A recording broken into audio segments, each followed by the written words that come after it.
First of all, we have many astronauts who have described what they call space euphoria when they travel outside the Earth's orbit. They describe themselves having a profound sense of being connected to the universe. He said that he was aware that each of his atoms were connected to the planet Earth and every other atom in the universe. It was a sense of interconnected cosmic euphoria. In terms of torsion fields, this is what we call a bliss hit. Now, let's take a look at some, does anybody want to see the Chinese vegetables that were flown into space? That's a pumpkin, of course. Nothing different about this except that it was flown into space. Next, we're going to see a cucumber. But this is no ordinary cucumber. And now we're going to see hot peppers that normally are about this big. The only thing they did is fly them into space. One time a man came up to me in a conference and he was angry with me. And he said that they flew seeds up in NASA spacecraft and nothing happened. The problem is that NASA's space capsules are made out of aluminum. And aluminum shields torsion fields, which would stop that from happening. So if scientists want this to work, you have to use something other than aluminum inside your space capsule. So the question is, can we find the source of all life inside an energy wave? Is there a way that we can prove that life is coming from an energy wave? This man's name is Dr. James Strick, and he wrote a book called Sparks of Life that explored this subject. He exposes a major scientific conspiracy in the 19th century. Some scientists argued in favor of the Darwin model of evolution by random mutations. Others were arguing for spontaneous generation, or life being created from non-living material. So there were numerous experimental examples found where spontaneous generation showed up. Even Louis Pasteur had cases where life originated from non-living material. So this whole theory is not easily dismissed. But history has been completely rewritten in favor of the Darwinian model. Now this is a mouthful. This is on orgone.org is the website. Now what he did is he took beach sand and he heated it up to the point that it was white hot. Then he took that sand and he put it inside a test tube with pure water. After 5 days, a skin would grow on top of the water. And he would scrape off that skin and look at it under a microscope.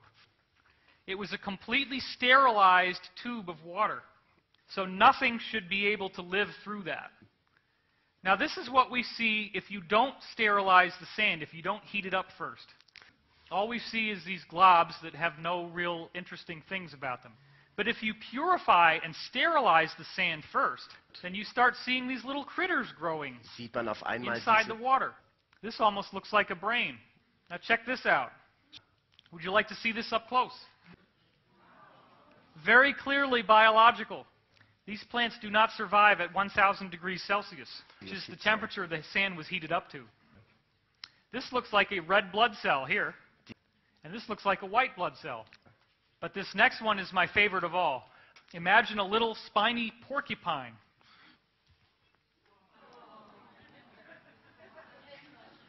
Oh! You can see he's got a little mouth to eat, probably a little head there, and he even has his own defense system. Where did his DNA come from? All there was is sterilized beach sand, sterilized water. That's it. This is clearly a creature that survives at room temperature, and if you heat him up very much, he's going to die. None of these creatures survive at 1,000 degrees Celsius, but that's what they came from. Now, of course, Dan Burish is proving that this is happening in the laboratory.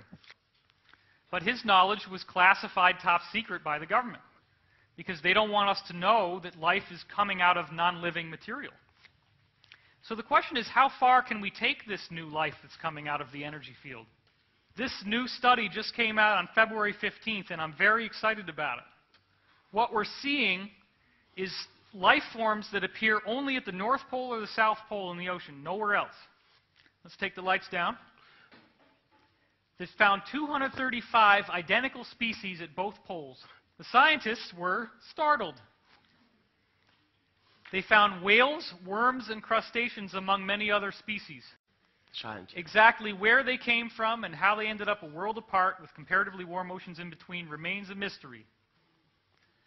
They decided that maybe it could be from a ship where they got stuck in the ballast of the ship in the North Pole and then the ship sailed to the South Pole. They studied all the ships in the ocean and there was nothing like that. So the creatures you're about to see are literally being created out of energy only and then appearing at these 2 points on the Earth. Would you like to see some weird sea creatures? That only appears at the North Pole and the South Pole. And here's another one. Here's a little critter, little crustacean, and another one. Let's not forget now that what we've been talking about is an energy field. And if you get a beam of this energy coming at you, you feel this wonderful bliss. It also makes life grow much bigger. Now what we're going to see is that this energy can reprogram DNA. It can literally take one type of creature and turn it into another type of creature. The first example of this is seen with bacteria. You take bacteria that cannot digest lactose, and you put them in lactose. The bacteria do not die in the lactose. They actually rewrite their own DNA and spontaneously develop a new mouth that can digest the lactose. This lizard showed a 36-year evolution. In 36 years, he completely changed his evolution. 5 adult pairs of this lizard were moved in 1971 from their home island. Their home island was a desert where they ate insects. On the new island, they had only vegetables, and they became vegetarians. The scientists returned in 2004 through 2006. They captured the lizards and measured the size of their noses, their heads, and their bodies. They took little cuttings from the tails and confirmed they were the same with the DNA to their parents. They noticed that the size and shape of the head was strikingly different. The head became larger. Their bite strength became much stronger. And they developed brand new structures inside their digestive system. These are called cecal valves, and this was never before seen in these lizards. It creates a pocket of fermented liquid to digest plants. So you can see here in these different types of this lizard, the different sizes of the head that can happen.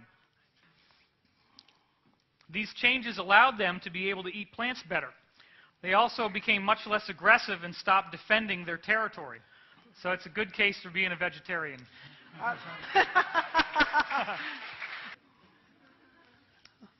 All right. The next example happened even faster than 36 years. This lizard, Anolis sagri, exists on an island where he's all by himself. They had no natural predators on this island. But then this predator lizard was introduced who eats the anole.